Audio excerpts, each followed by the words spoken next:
Do you remember back at the 1st of November, towards the end of the devotion? Now, if you didn't see November the 1st, you need to go back and look at it. Anyway, I challenged you to every day for the next 30 days, because there's 30 days in November, to write down 3 blessings a day. Now, you could keep a journal, or you could, like I like to do, put them on a strip of paper, roll them up, stick them in a little bucket or a jar. And then at the end of the month, or December the 1st, you sit down and you pull out each one of them to remind you how thankful you were. Now, it's a great thing to do all year long, but November is the month of being thankful. Especially here in the United States, we celebrate a day of Thanksgiving.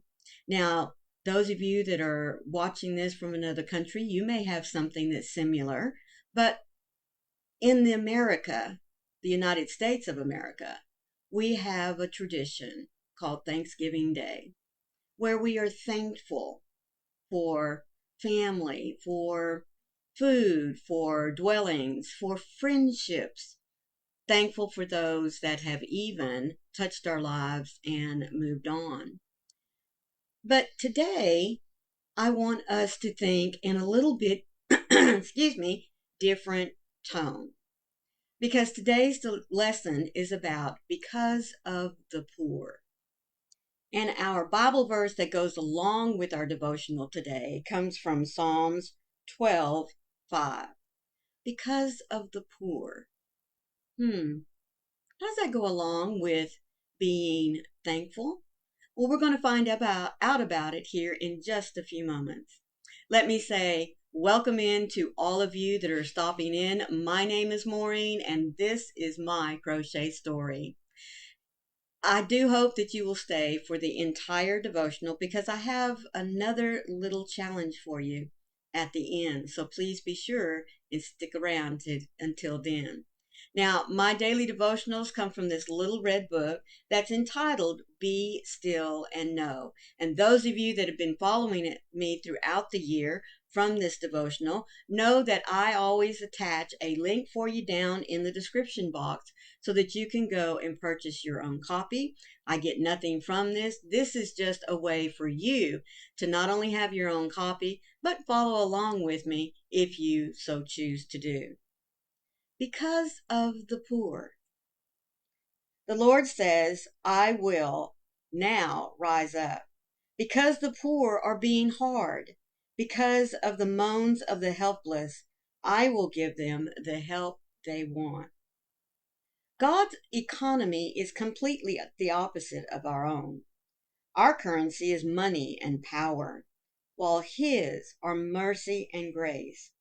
Our society elevates the rich and the prominent, but God lifts up the needy and the nameless. His main objective isn't getting something from people. It's lavishing Himself on them. His heart lies with the poor. He is the defender of the helpless and a protector of the weak. If we desire to please the heart of the Father, then we too will take up the cause of the poor. We will defend them, rescue them, and help them. We will speak for them, honor them, and lavish love on them.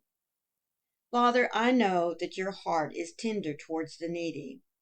Put opportunities in my path to meet the needs of the poor and to serve the helpless. Now, as I said, November for us here in America really focuses on Thanksgiving. But why do we have to have a month or even a day to remember to be thankful? Shouldn't we be thankful every single day?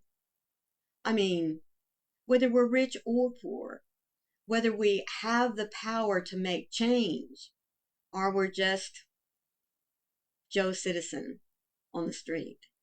It doesn't matter. We, as sinners, unsaved sinners, we're just as poor and needy as those in our society that have no money, that are living on the streets, moving from handout to handout. Because if you stop and think about it, even if you have the money and the power, if you don't know Christ as your Savior, you're just as poor as those that don't. So I come back to the question, why do we need to be reminded to be thankful? Shouldn't we be thankful every single day for what it is that we have? Now, I'm sure all of us can agree that from time to time, yes, we'd like a little extra coin in our pocketbook, or we would like a newer car than we have, or possibly a bigger or even a smaller house. We all dream of having something better. And what parent cannot truly admit that we always want something better for our children than what we had?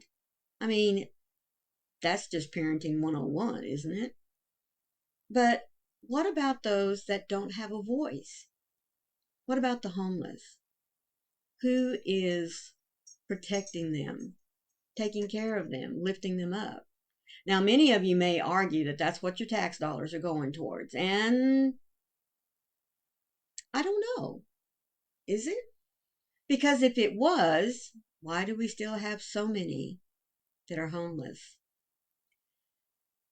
I believe as Christians that we should take the opportunity every single day. As the prayer said, put opportunities in my path, Lord, to take care of the needy, to see where there is a need, to speak up for those who can't speak up for themselves. Isn't that what we're supposed to do? Brotherly love, grace, and mercy. It's none of our business what got them to that point. It's our business as followers of Christ to show them, to help them, to take care of them. Because there is a story in the Bible where Jesus says, before you can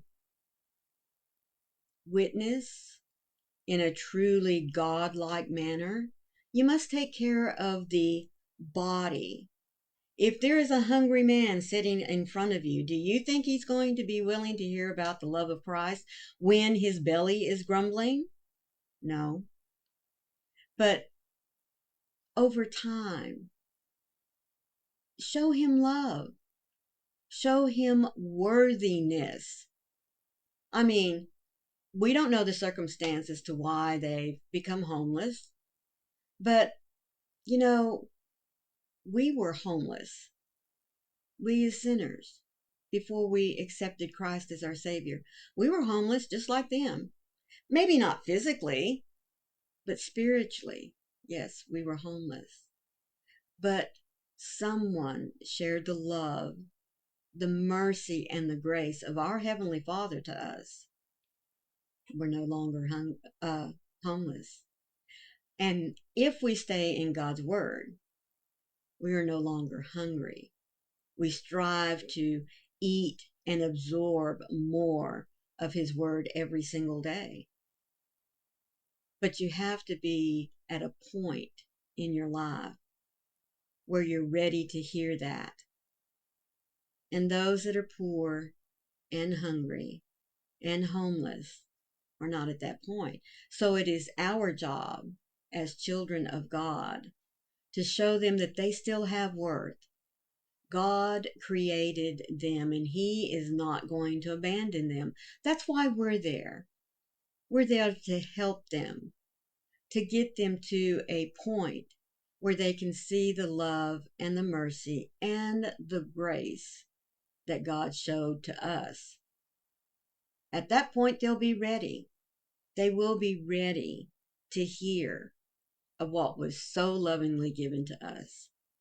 So I challenge you to look for opportunities in which to help those that are less fortunate.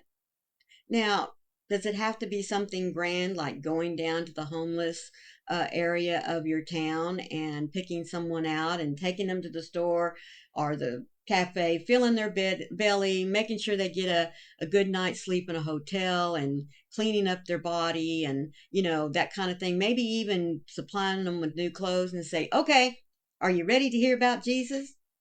No, that's not how it works. Be open to opportunities in which you can serve the Lord by showing love, compassion, and a willingness to share what you have, even if it's just to sit down, split a sandwich, and listen to them talk. Whatever it may be, take the opportunity this holiday season to share your thankfulness with someone. Thank you so much for being here every day as you continue to grow in your own faith, in your own walk with God, in knowing how to be still and know that He is your God. Once again, let me always remind you, be the light out there in the darkness for someone today, because you never know. Could be your light they need to see. Until tomorrow, I love you guys. Bye.